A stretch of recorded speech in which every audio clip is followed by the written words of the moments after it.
All right. um, I'm looking at myself in this camera. It's kind of strange. Well, anyway. Um, Key sign number two. I did number one. It was men running to and fro. No, I forgot to mention, and knowledge shall be increased. That's what Daniel said. That is a key sign because the angel said to Daniel, in those days men will run to and fro and knowledge will be increased. Again, since Adam up until about 100 years ago, knowledge remained pretty steady. But then we discovered the atom, we split the atom, we discovered germs, parasites, we cured diseases, we walked on the moon, we invented electricity. Since electricity, we've invented all sorts of stuff.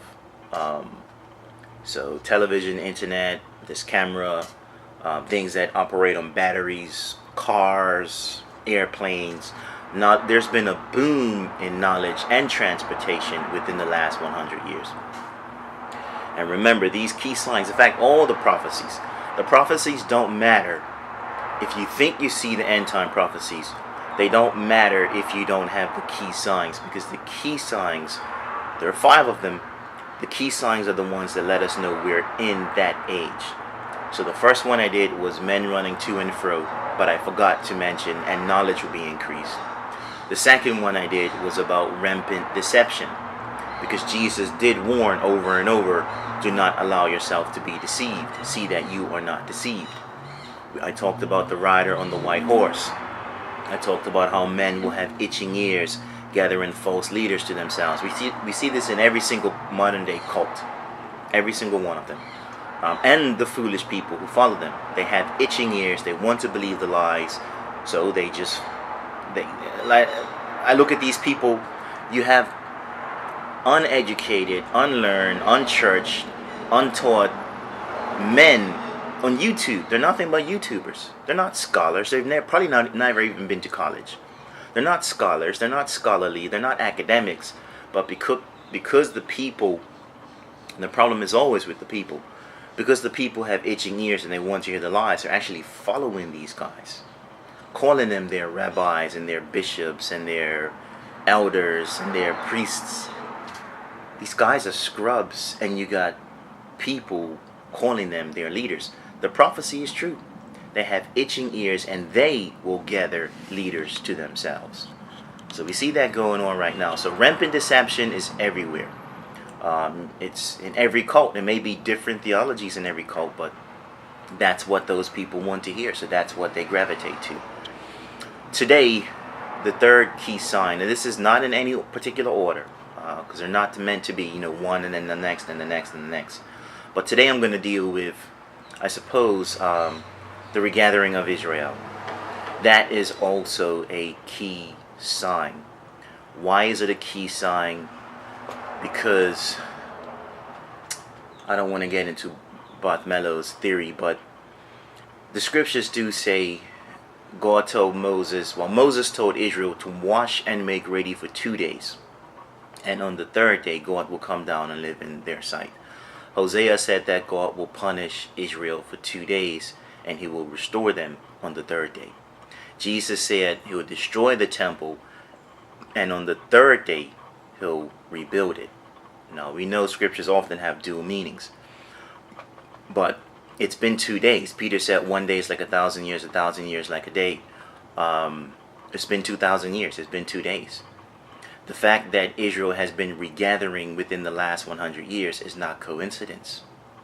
We are at the end of the 6th day. From Adam to us has been 6,000 years. In other words, 6 days.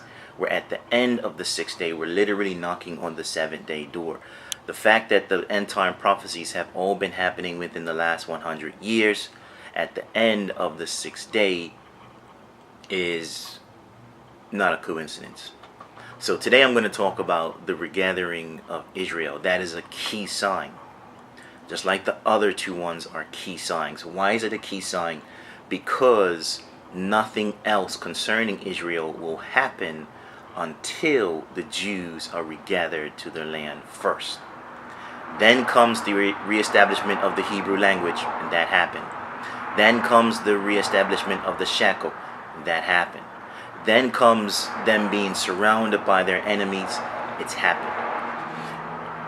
In 2,000 years ago, when we talk about Israel being surrounded, that didn't necessarily happen. So the preterists are wrong. They were surrounded later on, yes, but the reality is Israel fled west. They fled west into Africa, right? They couldn't go north because that would have been running right into the Roman Empire. They couldn't go northeast, same reason. If they would have went east or southeast or south, it would have been like when they fled Egypt. They would have ran into the coastline. They would have trapped themselves between the sea and the armies. The only safe place they could have went was west into Africa through Egypt. But now you look at the demographic of the Middle East. Every direction, north, Turkey, east, south, west, every single nation around Israel is Islamic. So if, for example, the Jews were to blow up the Dome of Rock, they would have no safe place to run. They can't go north because Turkey is Islamic. They obviously can't go east and south because that's all Islamic. And they can't go west because Egypt is Islamic. They're surrounded by their enemies. They have no direction to flee this time against Islam. So those are some of the things that Israel has to do. Hated by the nations. Anti-Semitism is everywhere. I mean, open your eyes, especially on social media. Open your eyes. Why is it that all these Gentiles, all these non-Jewish people are always talking about Israel? You think about it. The leftists talking about Israel. The politicians. The governments. These crazy New Age cults like Hebrew Roots, Seventh-day Adventists who think they're spiritual Israel. There's no such thing as spiritual Israel. There's no such thing as spiritual Israel.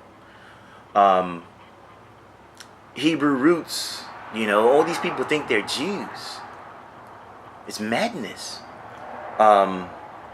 Why is everybody talking about the Jews? Why is everybody talking about Israel? If you think about it. All it is leading up to the Jacob's trouble. All it is leading up to the Great Tribulation period. That Israel has to be hated of the nations of the earth. So everybody wants to talk about Israel. They're not even worried about their own countries and their own politics and their own issues that they have even in their own household and their backyard. Everybody wants to talk about Israel. Israel has been in the news for as long as I've been watching, since Ariel Sharon was prime minister. I'm not new at this. I've been doing this for decades.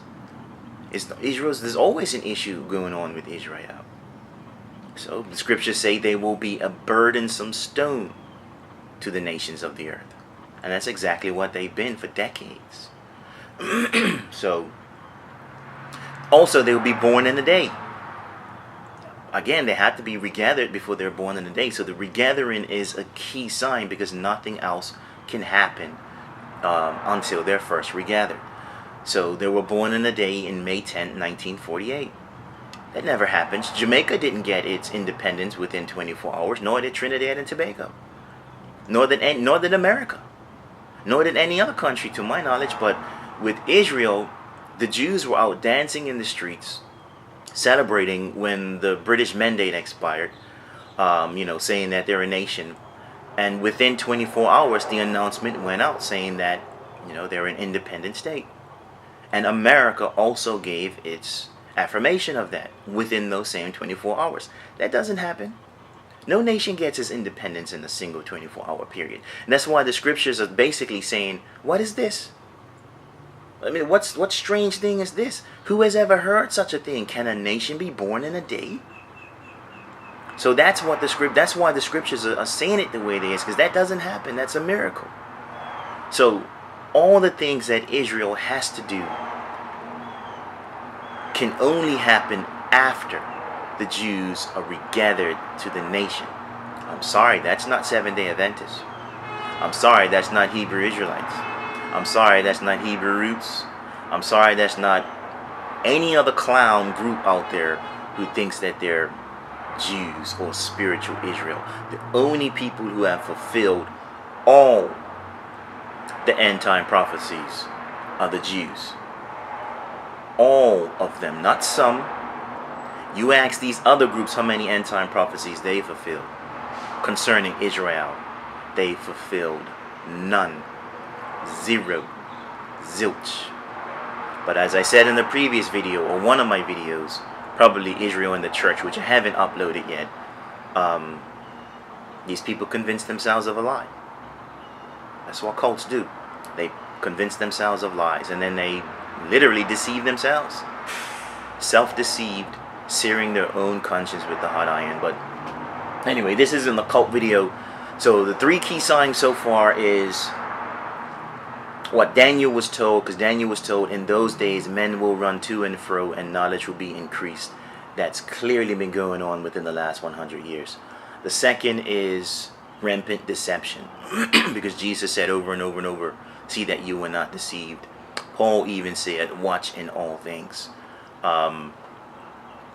Rider on the white horse, global religiosity, things that seem to be religious, people who act or talk like they're holy, but they're just, it's godless religiosity. They will have a form of godliness, but they deny the power, meaning they act religious, but they have no relationship with God. And that's everywhere. It's everywhere. It's even in the church. No surprise there, because the tares have to grow with the wheat. And the third key sign is that Israel has to be regathered. That is a key sign, because nothing else that Israel is supposed to do can actually happen until they are regathered. And the Jews have been doing every single one, even though the Orthodox Jews don't even believe in the New Testament. They're fulfilling it anyway. So, got 2 more to do. Key sign number 4, key sign number 5. I'll probably get to one of them next week and then late next week. But anyway, hope this is a blessing to some of you, especially you prophecy buffs. Understand there are 4 categories of prophecy. Prophecies that are about the world, prophecies that are about nature, prophecies that are about the church, and prophecies that are about Israel. There are 4 categories. No one's taught me that. That's just me being a prophecy buff since 1991. I've come to understand there are 4 categories. But within those 4 categories, there are 5 key signs. Meaning the key signs must be going on during the time of all the other prophecies. For me, I don't look for prophecies anymore. I've been doing this for too long. I don't look for them anymore because I see them. All I do now is observe the birth pains. That's it. I just watch it getting worse. The world's getting worse. The scoffing is getting worse. Because remember, there's one sign that a lot of Christians don't want to deal with. It's the fact that you will be hated, you will be persecuted. Jesus said of all nations. He said of all men. So I know in the West you think you're safe, but Americans are human beings too, and the heart is desperately wicked. Don't think that you're protected simply because this nation isn't burning you or doing whatever to you. Don't try and hide behind your rights. You don't have any rights. Government is already infringing on pretty much all of your rights anyway, and poisoning you and trying to keep you passive by feeding you fluoride, etc., etc. So the word of God is true. Prepare your hearts, prepare your minds, be firm in your faith. Know what you believe and why you believe it, because nothing else has failed. So don't think that's going to fail either. So anyway, look out for the next 2, key sign 4, key sign 5. Hopefully I'll get to them maybe next week. I'll see you soon.